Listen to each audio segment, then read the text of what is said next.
आप सभी का बहुत बहुत स्वागत है। मैं हूं शकील सिद्दीकी। दोस्तों, आज फेसबुक लाइव करने के पीछे एक खास मकसद है।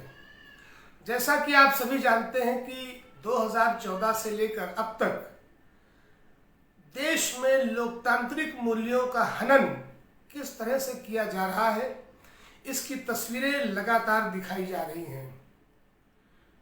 चाहे किसी भी मामले को लेकर देखा जाए, डेमोक्रेटिक नॉर्म्स और डेमोक्रेटिक रूल्स को क्रैम्पल्ड किया गया। बात कृषि कानूनों की हो, बात या किसी ऐसे नियमों की हो जिसे देश की जनता पर थोपा गया है। अब ताज़ा मामला उत्तर प्रदेश की राजधानी लखनऊ में देखने को मिला है। आपको बता दें कि अभी बीते दिनों भारतीय जनता पार्टी के सांसद कौशल किशोर के सुपुत्र ने खुद पर हमला करवाया था। उस मामले में ना तो पुलिस ने कौशल किशोर के घर की तलाशी ली आधी रात के बाद पहुंचकर, ना ही कोई ऐसी कार्रवाई हुई, क्योंकि वो सत्तारूढ़ दल के सांसद हैं। लेकिन एक ऐसी शख्सियत जिसने पूरे देश का नाम दुनिया भर में ऊंचा किया, रोशन किया, भारत को पहचान दिलाई, एक ऐसी अजीम शख्सियत जिसे पूरी दुनिया जानती है और मानती है और सम्मान करती है। लेकिन उसके बावजूद 28 जून को जो मामला हुआ रायबरेली में, मैं बात कर रहा हूं मशहूर और मारूफ शायर मुनव्वर राणा साहब की। उनके बेटे तबरेज राणा पर उस वक्त बाइक सवार बदमाशों ने हमला किया जब वो पेट्रोल पंप पे खड़े हुए थे।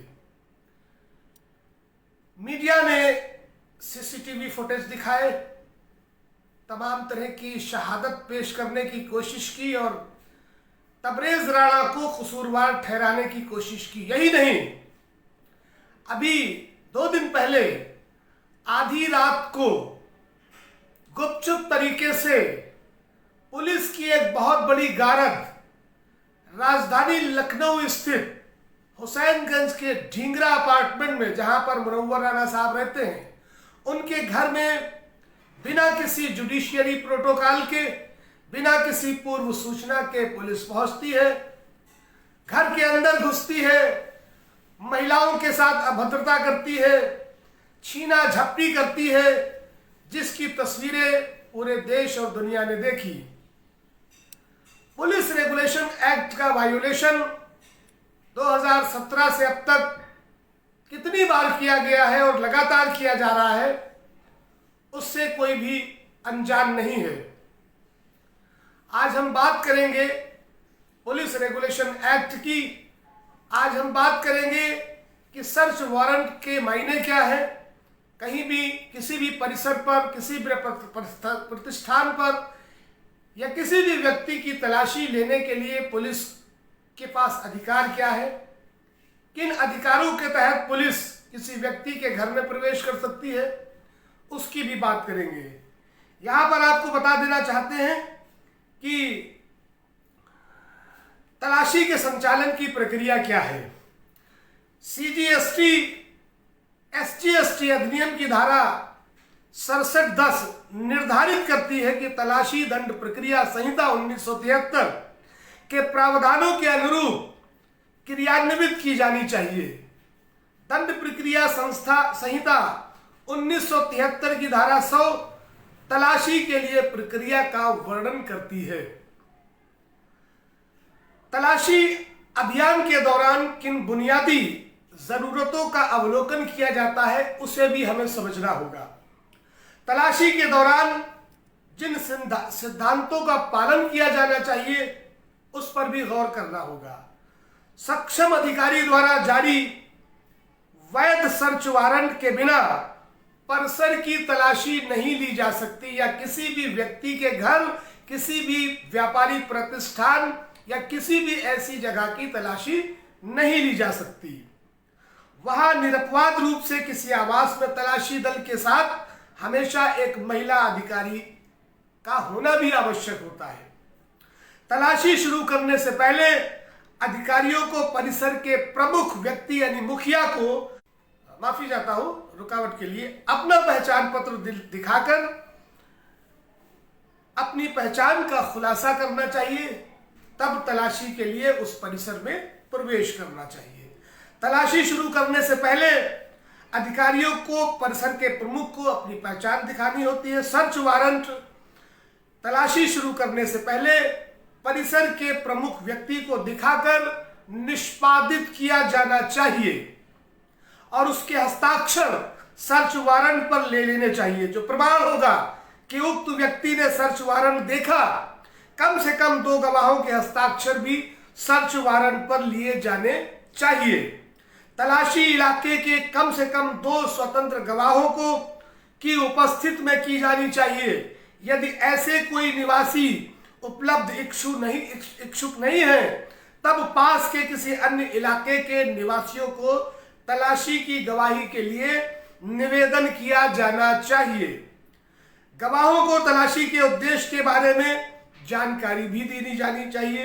तलाशी शुरू करने से पहले तलाशी सहित परिसर के प्रमाण व्यक्ति को उनकी स्वयं की व्यक्तिगत तलाशी करने के लिए प्रस्तुत करना चाहिए। इसी तरह तलाशी पूर्ण हो जाने के बाद सभी अधिकारी और गवाहों को एक बार फिर उनकी स्वयं की व्यक्तिगत तलाशी प्रस्तुत की जानी चाहिए। किसी अन्य इलाके के निवासियों को तलाशी की गवाही के लिए निवेदन किया जाना चाहिए। गवाहों को तलाशी के उद्देश्य के बारे में जानकारी दी जानी चाहिए। नाजरीन, हमारे साथ ज्यादा से ज्यादा जुड़े। आज हम जिन तथ्यों का खुलासा कर रहे हैं, पुलिस रेगुलेशन एक्ट के मुताबिक क्या वो सारे मानदंड हैं जिसके तहत तलाशी ली जा सकती है, पुलिस के अधिकारी तलाशी ले सकते हैं, उनके बारे में हम बात कर रहे हैं। इस वीडियो को ज्यादा से ज्यादा शेयर भी करें, अपनी राय कमेंट बॉक्स में जरूर दें। तलाशी की कार्रवाई का पंचनामा महाजन तलाशी स्थान पर तैयार करना बहुत जरूरी है। सभी बरामद जब्त की गई वस्तुओं, दस्तावेजों की सूची तैयार करना पंचनामा महाजन के साथ संलग्न की जानी चाहिए। सूची पर गवाहों, परिसर प्रमुख, परिसर को स्वामी जिसका समक्ष तलाशी का संचालन किया गया है और प्रभारी अधिकारी जिसे तलाशी के लिए प्राधिकृत किया गया है, निरपवाद रूप से उन सबके हस्ताक्षर भी लेने चाहिए। ये पुलिस रेगुलेशन एक्ट यानी इंडियन जो लॉ है वो कहता है। तलाशी की समाप्ति के बाद निष्पासित सर्च वारंट को उसके मूल रूप में उसके जारीकर्ता को तलाशी के संबंध में नतीजे की रिपोर्ट सहित लौटा देने चाहिए।